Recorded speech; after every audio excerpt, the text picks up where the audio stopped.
നമ്മൾ പണിക്ക് പോകും. പണിക്ക് പോയിട്ട് കിട്ടുന്ന പൈസയും കൊണ്ട് പാർട്ട് ടൈം ജോലിയും ചെയ്യുന്നുണ്ട്. എന്താ ചെയ്യണേ അപ്പോൾ? ഞാൻ ഇലക്ട്രീഷ്യൻ പണി. വർക്കും കാര്യങ്ങളും ഒക്കെ ചെയ്യാറുണ്ട് അല്ലേ? അപ്പോൾ എന്താ പറയാ, ആ ഒരു കാര്യങ്ങളുടെ ഇടയിൽ വ്ളോഗും കാര്യങ്ങളും എല്ലാം കൂടെ മാനേജ് ചെയ്തുകൊണ്ട് പോകാൻ കുറച്ച് മടിയാണെന്ന് തോന്നുന്നു. കുറച്ചല്ല, നല്ല രീതിയിൽ പാടാണ്. ഇപ്പൊ എക്സാം ആണ് എനിക്ക് ഡിസംബറിൽ. അപ്പൊ എല്ലാം കൂടി അങ്ങോട്ട് പറ്റണില്ല. പക്ഷെ നമ്മൾ നിർത്തില്ല, എന്തായാലും പോവും, കണ്ടിന്യൂ ചെയ്ത് തന്നെ പോവും.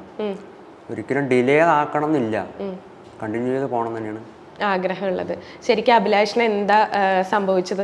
കുഞ്ഞിലെ എങ്ങനെ ഇത് തിരിച്ചറിഞ്ഞത് എങ്ങനെയാ? ഇത് ഫസ്റ്റ് ഞാൻ ജനിക്കുമ്പോൾ തന്നെ ഒരു പാടായിരുന്നു. പിന്നെ അത് ഞാൻ വളരുമ്പോൾ അതും വലുതായി. പിന്നെ അവർ പറഞ്ഞു 18 വയസ്സ് വരെ അതിനെ വളർച്ചുള്ളൂ പറഞ്ഞു.